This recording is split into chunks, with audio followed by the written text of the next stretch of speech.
Nous sommes pendant les grandes vacances de 2006. Un jeune homme venait d'avoir une vive discussion avec son père sur son choix d'abandonner les études pour se consacrer à sa passion. Revenu sans sou suite à ce choix, il se tourna vers son frère cadet pour solliciter un capital de départ afin de poursuivre sa passion, le commerce. Ce jeune homme venait d'assumer courageusement son destin. 14 ans plus tard, il est propriétaire de plusieurs magasins et postule à des offres de marché avec des institutions internationales. Il n'en a fait du chemin. Ce jeune homme, c'est mon frère aîné, caissier Salomon, et moi, son premier investisseur. Mesdames, messieurs, chers membres du jury, vous l'auriez sûrement compris, je veux vous parler du courage. Défini comme la force devant le danger, le courage est l'opposé de la peur et de la lâcheté. Sûrement, certains d'entre nous dans cette salle ont déjà fait preuve de courage pour défendre les intérêts de ceux qu'ils aiment et de leurs proches. Cependant, j'ai une question pour vous ce matin, une seule. Avez-vous déjà eu du courage pour vous-même? Oui. Avez-vous déjà eu du courage pour montrer extérieurement ce que vous êtes intérieurement? Avez-vous déjà eu du courage pour affirmer fièrement vos choix, vos décisions?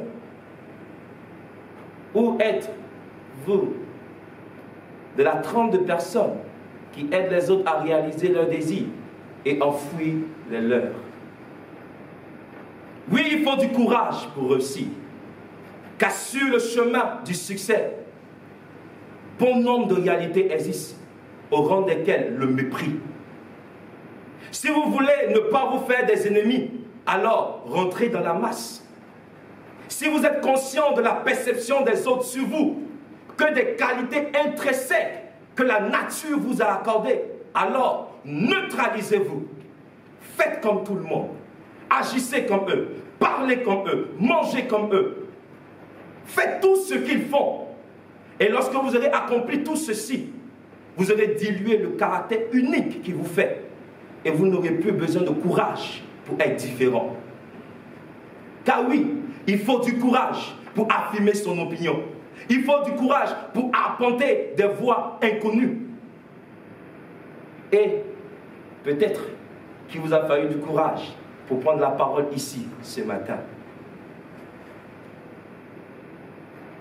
Chers orateurs, alors, avez-vous du courage pour refuser ce qui vous abaisse et accepter ce qui vous élève? Avez-vous du courage pour laisser sortir de votre vie ce qui vous apporte de la tristesse et laisser entrer ce qui vous apporte de la joie?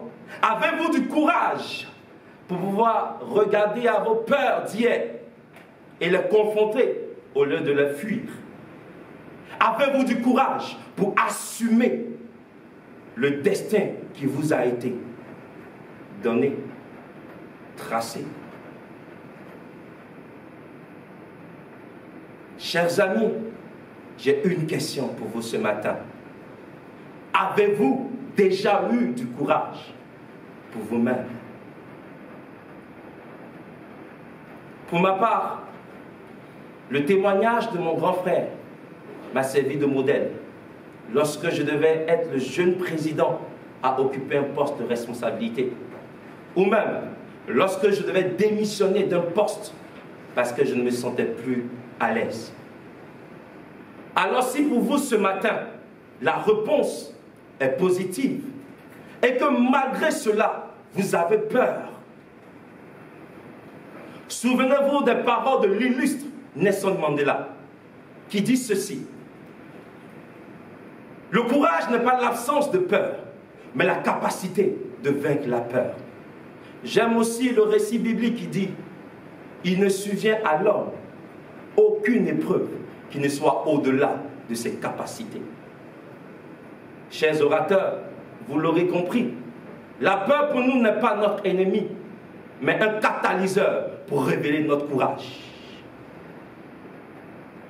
Mais cette décision est la vôtre. Choisirez-vous le doute qui vous paralyse à cause de votre peur, ou poseriez-vous le pas de courage qui révélera votre potentiel?